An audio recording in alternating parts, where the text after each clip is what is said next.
The most brutal and barbaric case of digital tampering ever, unveiling the truth behind Cafe Olivier CCTV footage manipulation by Indonesian police officers.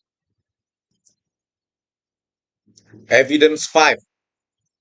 Muhammad Nuh Al-Azhar performed downscaling on CCTV1 footage from 1546 to 1830 local time, reducing the frame dimensions to 960 by 576 pixels and the frame rate to 10 frames per second. According to point 27 in the interrogation report BAP, Berita Acara Pemeriksaan, of Muhammad Nuh Al-Azhar, the dimensions should have been 1920 by 1080 pixels.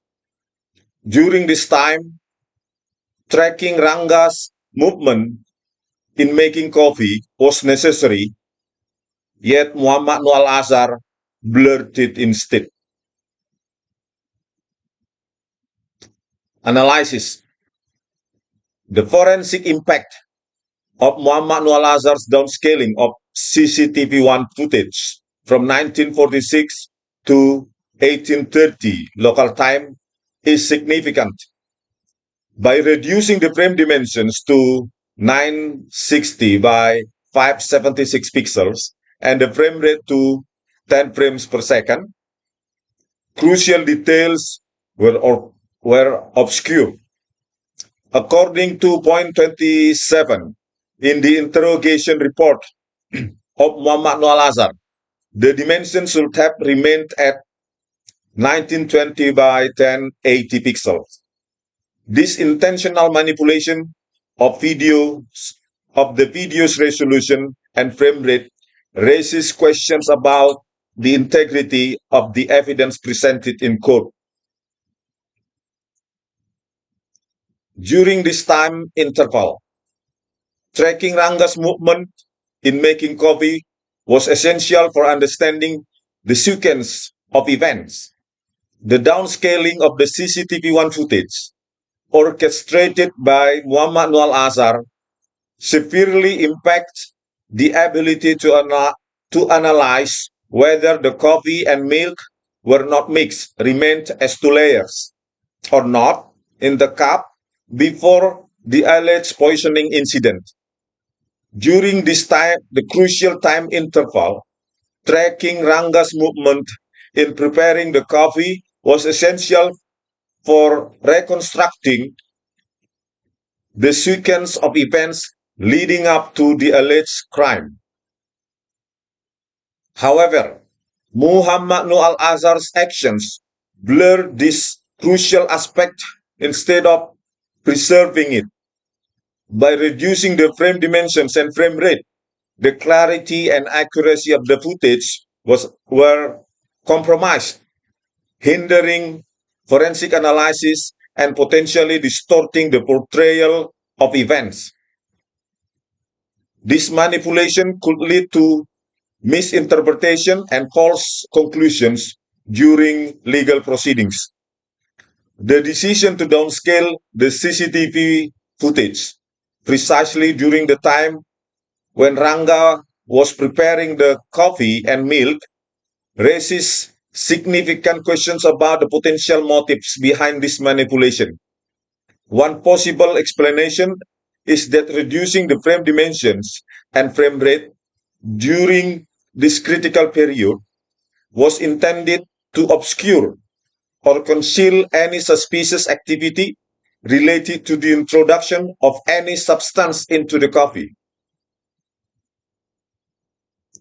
By reducing the clarity and detail of the footage precisely during the preparation of the beverage, Muhammad Nuh Al-Azhar may have sought to create ambiguity or uncertainty regarding the events leading up to the alleged poisoning.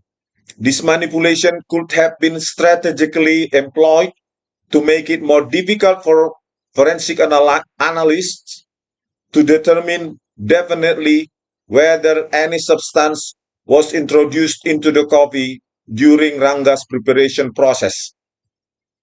Additionally, the timing of the downscaling coinciding with Rangga's action suggests that Muhammad Nuh Al-Azhar may have sought to hide any potential evidence of tampering or foul play during the coffee preparation phase by obscuring crucial details of Rangga's movements and actions. The manipulation of the CCTV-1 footage could have been aimed at casting doubt on the integrity of the evidence and complicating efforts to establish a clear timeline of events. While it remains speculative, the possibility of any chemical compound was introduced into the coffee during Rangga's preparation cannot be discounted. The deliberate manipulation of the CCTV-1 footage during this specific time frame underscores the importance of conducting a thorough investigation into the circumstances surrounding the alleged poisoning and highlights the need to preserve the integrity of forensic evidence to ensure a fair and just legal process. Therefore, Muhammad Nuh Al-Azhar's downscaling of CCTV-1 footage had a detrimental forensic impact. It obscured vital details and compromised the integrity of the evidence, potentially affecting the outcome of the case. Such tampering undermines the reliability of forensic analysis and casts doubt on the accuracy of the investigation process. Furthermore, the discrepancy in color between the coffee prepared by Rangga and the coffee consumed by Mirna Salihin is a critical point of contention in the case. Any alterations to the footage that obscure or distort these color differences directly impact the toxicologist's ability to assess the presence of cyanide accurately.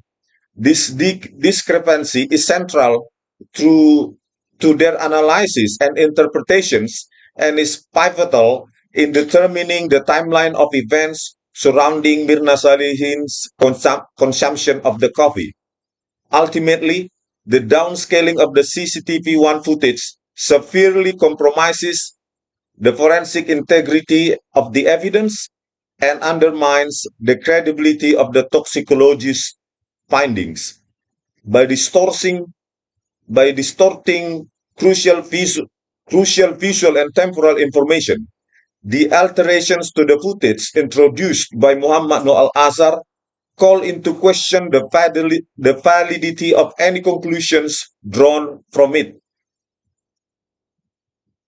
The forensic impact of Muhammad Nuh Al-Azhar's actions extends beyond the specific details of the case to broader implications for the reliability and integrity of forensic evidence in legal proceedings. Ultimately, the downscaling of the CCTV footage represents a significant breach of forensic protocol and ethical standards. It highlights the need for stringent oversight and accountability measures to prevent similar instances of evidence tampering in the future. The detrimental effects of such manipulation reverberate throughout the legal system, undermining public trust in the administration of justice and raising questions about the fairness and impartiality of legal proceedings. Thank you very much from the Ligue Academy.